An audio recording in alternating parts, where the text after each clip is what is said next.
एक समय की बात है। एक छोटे से गांव बलरामपुर में रमेश नाम का एक गरीब किसान अपनी पत्नी रेखा, बूढ़ी माँ और प्यारी सी बेटी प्रिया के साथ रहता था। उनके पास एक छोटी सी झोपड़ी थी। बरसात के दिनों में छत से पानी टपकता था, लेकिन उस घर में अपनापन, मेहनत और एक दूसरे के लिए प्रेम था। रमेश सुबह सुबह उठकर खेतों में काम करने निकल जाता। उसके पास थोड़ी सी जमीन थी, जिस पर खेती करना उसके लिए जीवन और संघर्ष दोनों था। कभी कभी तो उसे गांव के मुनिम जी के यहाँ मजदूरी भी करनी पड़ती, ताकि घर का खर्च किसी तरह चल सके। रेखा अपने पति का हाथ बटाने के लिए दिन रात मेहनत करती। वह खेत में फसल उगाती और गांव के बाजार में फल और सब्जियां बेचती। हर मंगलवार को बलरामपुर में बड़ा बाजार लगता था।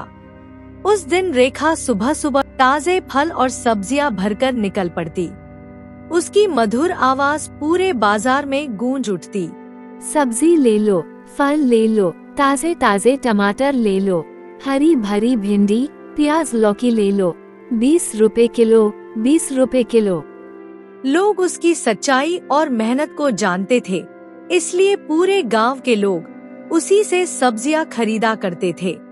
उसी समय पास से गांव के बुजुर्ग मोहन काका गुजरते हुए बोले, अरे रेखा बेटा, कैसी हो? घर में सब ठीक है ना?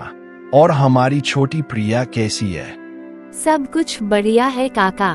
प्रिया भी अब बड़ी समझदार हो गई है, पढ़ाई में बहुत मन लगाती है।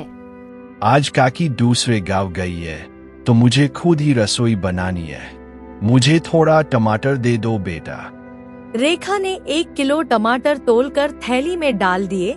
काका ने पैसे दिए और बोले, बेटा, भगवान तुम्हारा भला करे। तुम बहुत अच्छी हो, तुम्हारा मन बहुत सुंदर है। रेखा बोली, धन्यवाद काका, आपकी दुआ ही चाहिए थी। रमेश और रेखा के खेत में एक पुराना कुआं था, जो कई सालों से सूखा पड़ा था। कभी कभी वे कोशिश करते कि शायद कुएं से पानी निकले, मगर वहाँ तो पत्थर ही पत्थर थे। वे गांव के अमीर जमींदार हरिकिशन के कुएं से पानी लेते थे। हरिकिशन धनी तो था, लेकिन दिल से कड़ा और स्वभाव से अहंकारी था। उसे रेखा के खेत की फसल देखकर जलन होती थी।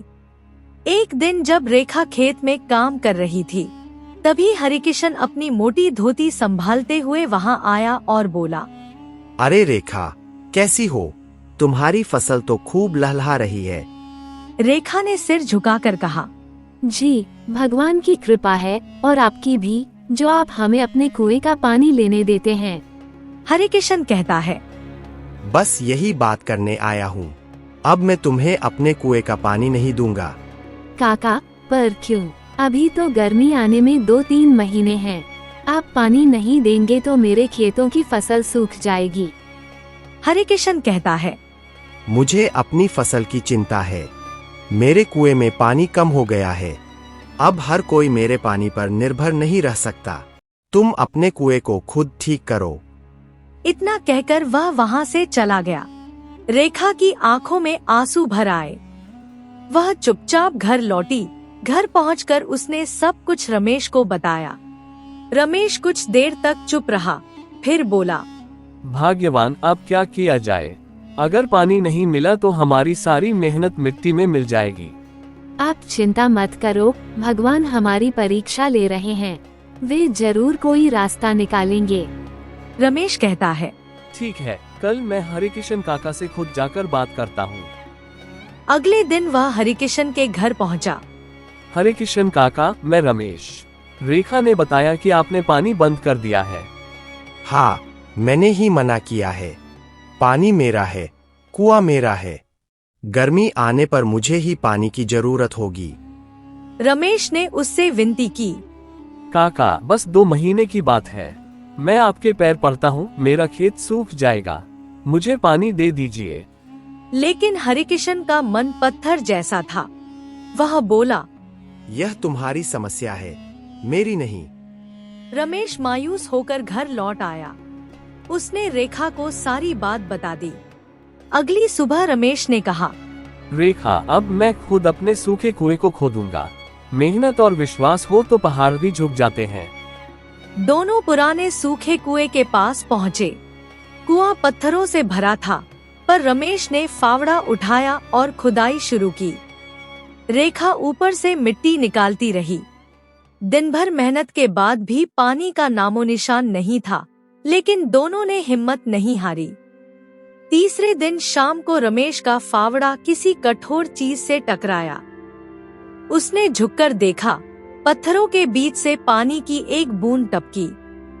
वह खुशी से झूम उठा। दोनों की आंखों से खुशी के आंसू बह निकले। धीरे धीरे कुआं पानी से भर गया। उस पानी से रेखा ने खेतों को सींचा और कुछ ही दिनों में खेत हरे भरे हो गए। उनकी फसल की चर्चा पूरे गांव में फैल गई। एक दिन हरिकिशन, जो पहले रमेश का मजाक उड़ाता था, उनके खेतों में आया और बोला, बेटा, ये कैसे हुआ? रमेश मुस्कराया। ये सब भगवान की कृपा और हमारी मेहनत का फल है काका। हम किसी का दिल नहीं दुखाते, इसलिए हमारा कभी बुरा नहीं हो सकता। हरिकिशन ने सिर झुकाकर रमेश से माफी मांगी। उसको अपने गलती का एहसास हो गया। समय बीतता गया। रमेश, रेखा और प्रिया का जीवन खुशहाल हो गया। गांव के लोग जब भी उस कुएं से पानी भरते तो कहते, यह कुआं सिर्फ पानी का नहीं, बल्कि रमेश और रेखा के विश्वास, मेहनत और अच्छे कर्मों का प्रतीक है। शिक्षा, जो मन से भला करता है, भगवान उसकी मदद जरूर करते हैं। रमेश और रेखा की तरह अगर हम कठिनाइयों में भी विश्वास और दया बनाए रखें, तो सुख और समृद्धि हमारे जीवन में देर सवेर अवश्य आती है। ऐसे ही मजेदार कहानियाँ देखने के लिए चैनल को सब्सक्राइब करना न भूलें।